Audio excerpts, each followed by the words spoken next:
सतगुरु के विश्वास की ज्योति जगी हुई है जिस मन में, इसमें कुछ संदेह नहीं कि ज्ञान ठहरता उस मन में। सात संगत जी, प्यार से कहना धन निरंकार जी। ये इंसान अपने अंदर के जो मानवीय गुण हैं उन गुणों को हमेशा एक बढ़ाता चला जाए, और अगर इस मनुष्य चोले में आया है, मनुष्य का शरीर लिया है, तो कैसे वो शरीर का एक हमेशा सदुपयोग ही हो। वो मानवीय गुण अगर नहीं है तो होए कैसे। एक इंसान में सिर्फ प्रेम, प्यार, निम्रता, करुणा, दया इत्यादि जो भी अच्छाइयाँ होनी चाहिए, अगर हम मनुष्य बन के आए हैं तो क्या हम में है वो अच्छाइयाँ कि नहीं, इसका हम खुद ही वो सोचें। और किस तरह अपने जीवन में वो लानी है अपने अंदर, वो सत्संग रूप का जो सहारा रहता है, सेवा का, सुमिरन का। और सबसे पहले तो ये बात कि कैसे हम अपना असली जो हमारा एक आइडेंटिटी है, हम असली में क्या हैं, हम कहाँ से आए हैं, कहाँ को मृत्यु के बाद जाना है, और अब जीते जी कैसा जीवन बिताना है। जब ये सही सलीका पता हो, ये तो युगों युगों से संतों ने बताया है कि ये बस ब्रह्म ज्ञान ही है कि जब ऐसा ये अनमोल रतन झोली में पड़ जाता है तो फिर यही बात होती है कि हमारा मुख उजला हुआ है, और अब हमें वो समझ है कि ये ब्रह्म ज्ञान रूपी दात हमारे पास आ गई है। तो कैसे ये जीते जी भी हमारे लिए ये बहुत उपयोगी है, और मृत्यु के बाद यही है जिससे मोक्ष मुक्ति का जो बात आती है। तो दातार सभी पे कृपा करे कि ऐसे ही सेवा, सुमिरन, सत्संग करते हुए अपना जो इस प्रभु परमात्मा निरंकार पे एतबार है, ये एहसास करते हुए जीवन जब बिताएंगे तो हम ऐसे कोई अपने आप को स्थिति में नहीं डालेंगे जिसको हम बाद में सोच के ये कहें कि हमने ऐसा उस पल में कर दिया तो ये हमारा ही नुकसान हुआ है। और हम हमेशा बस एक वो जो सही जीवन जीने का सलीका होता है उस तरह से जी सकते हैं। तो आज जिस तरह ये हृदय वाणी का शब्द है तो उसकी पंक्तियां, हाँ जी। ऐ इंसान पड़ोसी के घर जो तू आग लगाएगा। तो ये बात एक तरह से ये पड़ोसी का तो एक सिंबॉलिकल रूप ले रहे हैं कि ये पूरे विश्व में जो जो भी है उसको अगर हम ये माने कि हमारे पड़ोसी हैं सब, तो हम कैसे ये एक भाव हमारे मन के जो होते हैं, हमारे पहले दिल दिमाग में से ये उत्पन्न होता है कि हमने दूसरे के साथ कैसा व्यवहार करना है, प्यार से रहना है या कुछ उसका नुकसान करना है। ये अच्छाई भी हम अपने अंदर से ही दूसरे के प्रति सोच के द्वारा, अपने व्यवहार के द्वारा, अपने कर्मों के द्वारा जहाँ निकालते हैं, वहीं हम ये भी सोच सकते हैं कि अगर हमारा एक अपना ही शरीर लें तो हमारी जो दिल है उसका पड़ोसी तो हमारा दिमाग ही हुआ। तो कैसे हमारा ये जो दिमाग है इसमें हम ये बुरे ख्याल आने से पहले वो ख्यालों को आते ही अपने अंदर से कैसे समाप्त कर पाएंगे। वो जब हम प्रभु परमात्मा का सहारा लेंगे, इस निरंकार, इस अविनाशी जिसका कोई अंत नहीं है, ये हर जगह है, ये पत्ते पत्ते में है, कण कण में है, इसको कोई काट नहीं सकता। जो ऐसा ये परमात्मा है जो स्थिर है, जो हमेशा से कायम दायम है, जब हम इसका सहारा लेते हैं तो ही वो बात हमारे अंदर ढलती है कि फिर हम जानबूझकर अपने दिमाग में कोई ना गलत बात किसी के प्रति, ना ही कोई अपने लिए नुकसानदायक ये सोच को उत्पन्न भी होने देंगे। और वो कर्म तो दूर की बात कि फिर दूसरे के लिए नुकसान के लिए कोई कर्म हमारा होगा।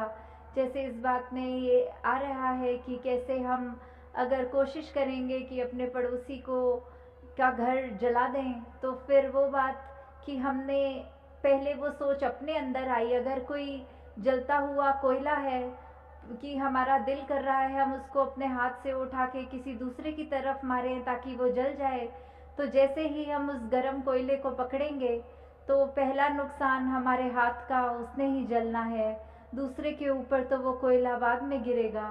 तो वही बात, हम अपने मन में जितना ऐसे कड़वे भाव, एक बुरी मति को लेकर जो दिल में रखते हैं, तो उसका पहला नुकसान हमारा अपना ही है। हाँ जी। हवा का रुख बदला तो तेरा खुद का घर जल जाएगा। तो ये बात कि कैसे परिस्थितियां तो जीवन में अनेक आती हैं, तो कैसे आज अगर यही सोच के कि दूसरे का घर जला दूंगा, उससे मैं तो ऊंचा हो जाऊंगा, उसका नुकसान हो जाएगा। पर अगर वही बात हम सोचे कि ये परमात्मा तो सबके जीवन का ये रचता, तो इसने ये बहुत खूबी से हर एक का जहाँ जीवन लिखा हुआ है, वही बात आ जाती है कि परमात्मा को फिर अगर ऐसी कोई स्थिति हमारे लिए ले आए कि कोशिश तो हमने दूसरे के नुकसान के लिए की थी और नुकसान अपना ही हो बैठा वो करते करते, तो वही कि एक अगर आग लगा दी किसी के घर में, किसी का नुकसान किया, तो जब हवा विपरीत दिशा में चल पड़ी, तो वो लपटें आग की मेरे अपने घर में आ गई और मेरा अपना वो घर जल गया। और यही बात एक शायर ने भी बहुत खूबसूरती से की है, अरे ओ जलाने वाले, ये तेरा ही था नशेमन, जिससे तूने फूंक दिया मेरा आशियां समझ के। कि कहाँ तूने कोशिश तो करी थी कि मेरा घर जलाए, पर वो तेरा स्वयं का नुकसान हो गया। उसमें उसमें किसी दूसरे के लिए जब हम एक अहित भाव मन में रखते हैं, तो उसका नुकसान तो परमात्मा पे है कि वो किस तरह उसको बचाएगा, पर हमारा नुकसान फिर होने से कोई नहीं रोक सकता। हाँ जी। अगर पड़ोसी दुख पीड़ा से रोएगा कुरलाएगा, ये निश्चित है तू सुख की ना नींद कभी सो पाएगा। तो यही हम स्वयं अपने जीवन में जब देखते हैं कि ये चलो इसमें उदाहरण पड़ोसी का चल रहा है, पर अगर एक हम ब्रॉडर विजन रखें, एक हम संसार में उस तरह देखें कि किसी को पीड़ा में जब हम देखते हैं कि दूसरा एक बहुत ही परेशान है या उसके जीवन में कोई ऐसी स्थिति चल रही है जो वो रो रहा है, और उसको उस समय वो हमारी तरफ से एक मरहम का काम होना चाहिए, पर हम भी उसको वो चोट पहुंचाते ही जा रहे हैं, तो फिर उससे हमारे ऊपर क्या असर पड़ेगा। हम उस समय क्या रात को खुद अच्छी तरह सो पाएंगे कि हमने दूसरे का नुकसान किया तो इसमें हमें बहुत आनंद आ गया, हम तो अब बहुत चैन में हैं? नहीं, ऐसा नहीं हमको भाव मन में आएंगे। हमें तो यही होता है कि जिस तरह भी हो सके हम दूसरे को किसी तरह का भी एक कंफर्ट दें उसके जीवन में। हमारे लिए वजह से कोई अगर थोड़ा सा भी सुधार आ जाए, तो उससे हमें बिल्कुल परहेज नहीं करना, हमें कोशिश करके हर पल अपना ऐसे दे देना है। तो एक बचपन में कहानी जो पढ़ी थी इसी उदाहरण पे है कि एक बच्चा था और एक उसका मित्र था। तो उस बच्चे ने, उसके पास बहुत सारी टॉफ़ी थी, वो खाने की मिठाई थी, और दूसरा जो उसका मित्र था उसके पास बहुत अलग तरह के छोटे छोटे पत्थर थे जो कंचों जैसे होते हैं।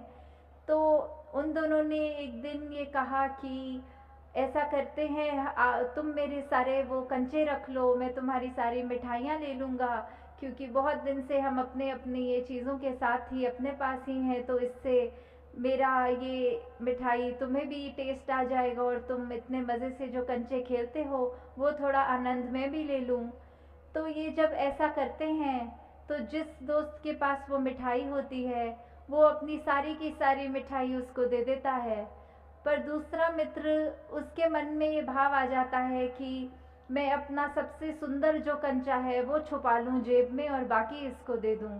तो ऐसा ही वो करता है, और जब ये अपने अपने घर रात को दोनों मित्र चले जाते हैं, तो बात वही आती है कि जिसने अपना सब कुछ दे दिया, पूरी मिठाई दे दी, वो मित्र तो बहुत ही चैन की नींद सो जाता है कि आज मुझे शुक्र है इस परमात्मा का कंचों से खेलने को मिल गया।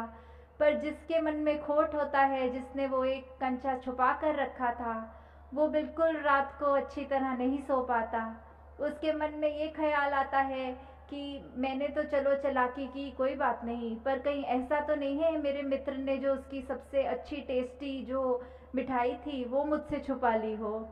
तो वही बात इस उदाहरण से भी यही आती है कि कैसे हम अगर दूसरे का जहाँ नुकसान करेंगे, उसका होना नुकसान या ना होना ये तो परमात्मा के हाथ में है, पर हमारा उससे नुकसान निश्चित है। हाँ जी। भूखा अगर पड़ोसी है तो तू मिल बांट के खाया कर।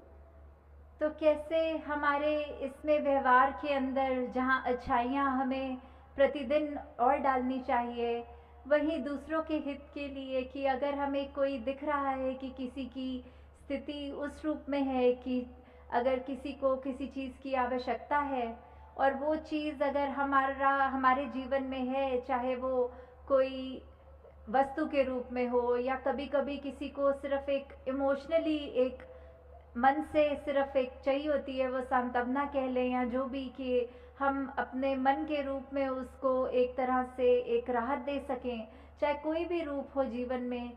किसी के पास अगर कोई चीज़ नहीं और हमारे पास वो है, तो हम उसको अगर उसके साथ बांटेंगे, अगर हमारे को तो परमात्मा ने ऐसा दिया है कि हमारा ये भंडार भरे हुए हैं, क्योंकि परमात्मा जितना भी देता है हर एक को, वो उसके लिए बिल्कुल उतना ही आवश्यक होता है। ये इसी में ही भक्तों ने शुरू शुरू से ही अभी तक भी ये शुक्राना किया है कि दातार तूने जो दिया बहुत अच्छा दिया, जो जीवन मेरे लिए बनाया वो बहुत सुंदर बनाया। उसमें फिर अगर चाहे खुद की शरीर की पीड़ा, आर्थिक प्रॉब्लम्स, कुछ भी ऐसा हो, उसमें भी भक्त तो सिर्फ शुक्राना करते हैं कि क्या पता इससे भी बुरा होना हो, प्रभु तूने तो बचा लिया, तूने तो जीवन बहुत ही संवार के आसान कर दिया है। तो ऐसी स्थिति में भी जब हम अपना आराम, अपनी चीज़ें दूसरों के साथ जो हमें और ज़रूरतमंद भी लगते हैं या हमें नहीं भी लगते, फिर भी हमारा किरदार ऐसा बने कि हम दूसरों से चीज़ें जब शेयर करें, एक उस तरह उनको आराम मिले, तो वो जब हम करेंगे, ये मिल बांट के पड़ोसी के साथ जब खाएंगे, तो उसका जो एक आनंद हमें मिलेगा, वो हमारा जीवन में जो हमको खुशी देगा, वो हमें कोई वस्तु नहीं दे सकेगी। वो अपने चरित्र को जैसे जैसे हम निखारेंगे, वो हमको एक सेटिस्फैक्शन तभी मिलेगी। उस अनुसार जब चलता है तो ही एक सफल जिंदगानी बनती है। साथ संगत जी, प्यार से कहना, धन निरंकार। तेरी ओटी सहारा तेरा, तन मन खोले घुमावा, कहे अब तार तेरी ही दाता, दिन राती गुन गावा। एक तू ही निरंकार, एक तू ही निरंकार, मैं हाँ सरदा फूल निहार, मैं हाँ सरदा फूल निहार। तू है दाता बख्शनिहार, तू है दाता बख्शनिहार। मेरे अब गुण नाची तार, मेरे अब गुण नाची तार। एक तू ही निरंकार, एक तू ही निरंकार, एक तू ही निरंकार, एक तू ही निरंकार। तेरा रूप है संसार, तेरा रूप है संसार, सबदा भला करो करतार, सबदा भला करो करतार। मेरी मांगी है दातार, मेरी मांगी है दातार। एक तू ही निरंकार, एक तू ही निरंकार, एक तू ही निरंकार, एक तू ही निरंकार। मेरा डोले ना इतवार, मेरा डोले ना इतवार। बख्शो सरदा भक्ति प्यार, बख्शो सरदा भक्ति प्यार। करो मैं संतों का सत्कार, करो मैं संता का सत्कार। एक तू ही निरंकार, एक तू ही निरंकार। गुरु माता सुदीक्षा सरविंदर हरदेव जी महाराज जी की जय।